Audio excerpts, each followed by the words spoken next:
Welcome back to our channel. कैसे हैं आप सब? अस्सलाम वालेकुम फ्रेंड्स। आज हम बनाएंगे मजेदार किस्म की दाल गोश्त। सबसे पहले हम चना दाल को भिगोएंगे। रात भर भिगा सकते हैं। अगर आपके पास टाइम नहीं है तो उसको 3-4 घंटे गर्म पानी में भिगाइए, 4 घंटे मैक्सिमम। फिर इधर हमने लिया है कद्दू, उसमें डाला है हल्दी, दूधिया और हमने उसमें डाला है हल्दी का पाउडर, और फिर नमक आप अपने टेस्ट के हिसाब से भी डाल सकते हैं, पर थोड़ा ही डालिए क्योंकि बाद में और नमक डाला जाएगा।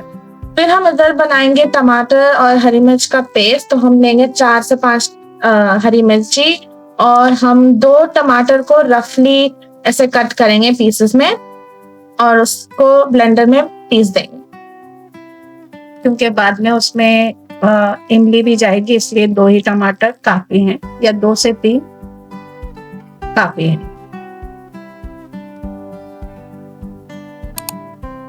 इधर हमारा टमाटर और हरी मिर्च का पेस्ट रेडी हो चुका है। हम लेंगे 3 प्याज और उन्हें चॉप करेंगे।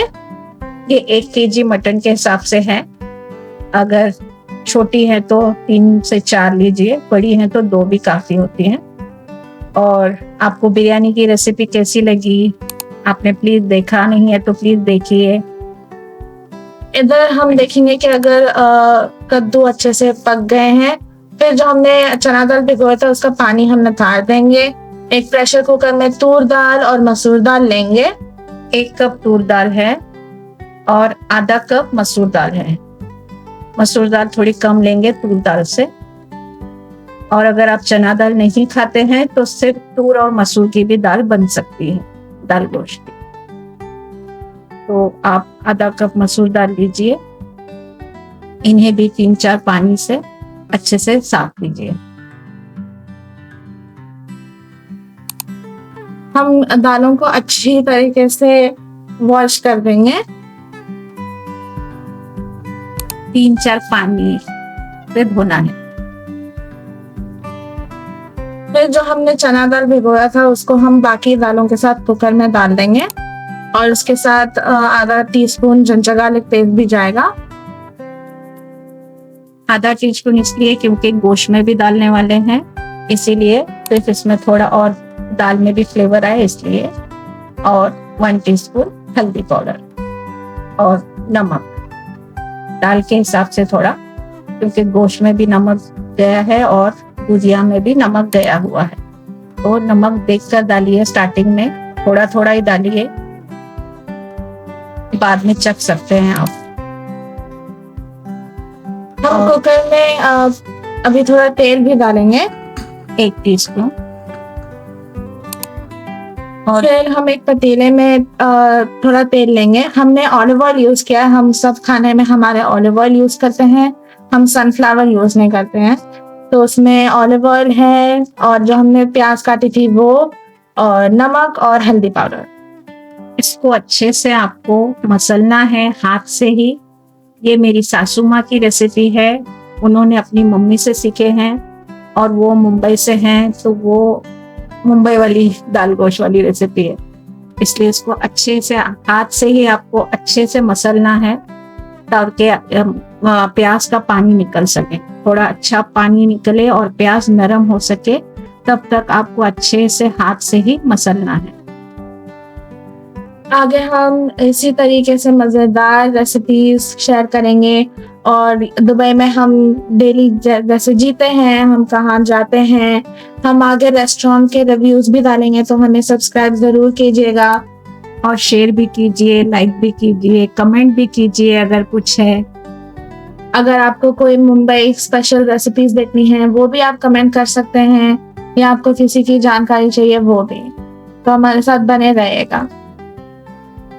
अच्छे से हाथ से मसलिए, हाथ से ही हो सकता है ये काम, इसीलिए प्लीज अच्छे से हाथ धो के हाथ से ही ये अच्छे से मैश करिए। उसके बाद अदरक लहसुन का पेस्ट है 2 टेबलस्पून।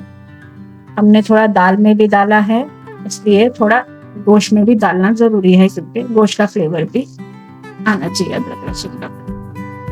हम अच्छे से इसे मिक्स करेंगे और बाद में हम डालेंगे रेड चिली पाउडर, ये तीखी वाली है ना? हाँ, तीखी वाली। ये तीखी वाली रेड चिली पाउडर है, कसूरी मेथी, जीरा पाउडर और गरम मसाला और धनिया पाउडर। सब हाथों से अच्छे से, जब तक मसाला आप डालते रहेंगे तब तक हाथों से मैश करते रहिए, उसी का जायका है। फिर हमने पहले जो टमाटर और हरी मिर्च का पेस्ट बनाया था, हम वो प्याज के साथ अच्छे से मिक्स कर लेंगे। सब चीजें अच्छे से मैश कीजिए। और फिर ये हमने डाली है कश्मीरी रेड चिली, इसमें कोई तीखापन नहीं होता।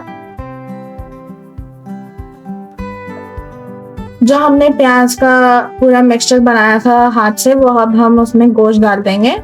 धोकर साफ किया हुआ गोश्त है और पानी बहुत कम डालना है, क्योंकि वह प्याज का, गोश्त का, सबका पानी निकलता है, इसमें कम डालना है। और 3 से 4 सीटी, जैसे आपका गोश्त है उस हिसाब से उसके सीटी लीजिए। और दाल में ये दूधिया जो हमने उबाला था अलग से, उसको डाल दीजिए। हमने पानी वो यूज किया जिससे हमारा टमाटर का पेस्ट हमने पीसा था, उसी से ही हमने पानी डाला है। और फिर वो ही पेस्ट जो हमने पूरा मैश किया था, जिसमें गोश्त डाला था, वो हम जो है दाल और दूधिया के साथ डाल दें। और जो दूधिया उबाला था उसका जो पानी बचेगा वो फेंकिए मत, क्योंकि दाल अभी देखिए कितनी गाढ़ी है, तो वही पानी इसमें भी डालिए, ताकि समझ में आए कि आपको कितना पतला कितना गाढ़ा चाहिए दाल गोश्त। आप अपने हिसाब से पानी एडजस्ट करिए। फिर हम 4 से 5 हरी मिर्ची को बीच में से काट देंगे, एक स्लिप दे देंगे और उसे थोड़ा हल्का सौटे करेंगे। और फिर उसे फिर हम डाल देंगे दाल गोश्त में। क्योंकि आपको पता है हम लोग तीखा खाते हैं, इसलिए हम लोग अपने हिसाब से मिर्ची डाल रहे हैं। आप अपने हिसाब से तीखा नमक दोनों भी अपने हिसाब से डालिए। हम लोग थोड़ा तीखा ज्यादा खाते हैं और इसमें इमली पड़ने वाली है, तो तीखा थोड़ा ज्यादा रहना चाहिए, तो इमली डालने से वो बैलेंस हो जाएगा। इधर हमने इमली के जो पीसेस आते हैं उसको गर्म पानी में बॉईल किया है, थोड़ी देर के लिए रखा है सोक करके। और फिर मामा उसे हाथ से कुचल रही है। फिर हम उसका जो पेस्ट है या प्यूरी जो है, उसको हम दाल गोश्त में डाल देंगे। ये गरम मसाला है, थोड़ा डालिए, ज्यादा नहीं। मेरी फैमिली ज्यादा गरम मसाला यूज पसंद नहीं करती है, इसलिए थोड़ा है, आपकी फैमिली के हिसाब से। इधर हम जब तक दाल गोश्त में बॉईल आता है, हम तब तक उसे थोड़ा पकाएंगे। फिर हरा धनिया और पुदीना अच्छे से चॉप करिएगा हाथ धो के उन्हें, और फिर हम उसको दाल गोश्त में डाल देंगे और थोड़ा 5 मिनट 5-10 मिनट आप पकाइए। और इमली डालने से पहले भी 5-10 मिनट पकाना है, इमली डालने के बाद 5-10 मिनट।